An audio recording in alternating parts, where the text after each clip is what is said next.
উসমান রাদিয়াল্লাহু আনহু মতো ধনী হতে কোনো সমস্যা আছে? ওর আপত্তি আছে?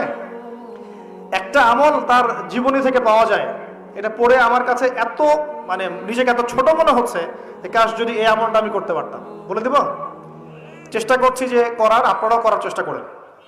উসমান রাদিয়াল্লাহু আনহু ধনী ছিলেন কিনা? তো নবীর কাছে গিয়ে বলছেন যে আমার ধন সম্পদ খুব বেশি বাড়ছে, ইয়া রাসূলুল্লাহ আপনি সম্পদ একটু কমানোর দোয়া করেন তো আমার জন্য।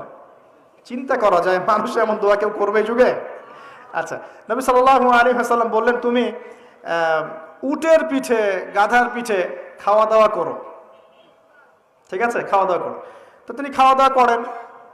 এখন কয়দিন পরে, কয়দিন বলতে কতদিন আল্লাহ ভালো জানেন, তিনি এসে বলছেন ইয়া রাসূলুল্লাহ আমার তো সম্পদ আরো আগের চেয়ে বাড়তেছে, দেখি আপনি কি দোয়া করলেন, সম্পদ তো আরো বাড়া শুরু করেছে এখন। তখন তিনি বলছেন যে তুমি যখন খাও তখন তোমার হাত থেকে যদি খাবার পড়ে যায় তুমি কি করো? তখন তিনি বলেছেন আমি, আমার হাত থেকে খাবার যদি পড়ে যায়, একটা দানাও যদি পড়ে যায়, আমি উটের পিঠ থেকে নেমে সেই খাবারটাকে তুলে পরিষ্কার করে তারপর খাই। উসমান রাদিয়াল্লাহু আনহু এত ধনী মানুষ, তিনি প্রতিবেলায় 100 মানুষকে খাওয়াতে পারেন, কোনো সমস্যা নাই। তিনি একাই তাবুকের যুদ্ধে 30,000 সৈন্যের দায়িত্ব নিয়েছেন। 30,000 সৈন্য 3 মাস যাবে, যাত্রা বিরতি করবে, খাবে দাবে, তাদের ঘোড়া অস্ত্রশস্ত্র সব দায়িত্ব একজন ব্যক্তি বহন করেছেন, উসমান রাদিয়াল্লাহু আনহু। কত বড় ধনী আপনি চিন্তা করেন। উনার মতো ধনী কোনো পররাষ্ট্রমন্ত্রীও নাই পৃথিবীতে এখন পর্যন্ত, কোনো বিশ্ব নেতাও নাই ওনার মতো ধনী, এখন কেউই নাই। আর উনি কিন্তু তার এই ধন সম্পদ সুদের মধ্য দিয়ে অর্জন করেন নাই, তার ধন সম্পদ দুর্নীতির মধ্য দিয়ে অর্জন করেন নাই, তার ধন সম্পদ তিনি কিন্তু এই যে অন্যের সম্পদ অন্যায়ভাবে দখল করে অর্জন করেন নাই। তিনি সম্পদ অর্জন করেছেন বৈধ পন্থায়, হালাল ব্যবসা করেছেন।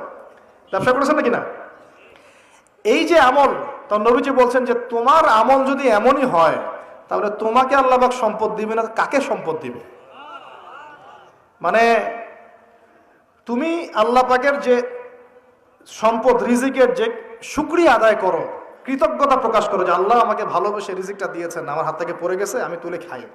এই যে আল্লাহ পাকের নেয়ামতের প্রতি তোমার যে শ্রদ্ধা, যে সম্মান, এর শুকরিয়া স্বরূপে আল্লাহ পাক তোমাকে এরকম সচ্ছল বানাই দিচ্ছেন, আর তো কিছু করার নাই।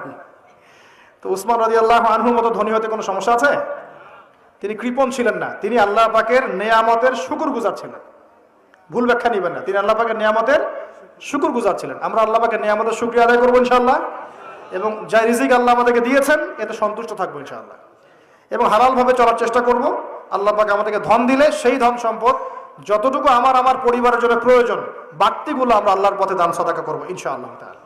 আল্লাহ পাক আমাদের সবাইকে আল্লাহর রাস্তায় দান করার তৌফিক এনায়েত করুন, আমিন।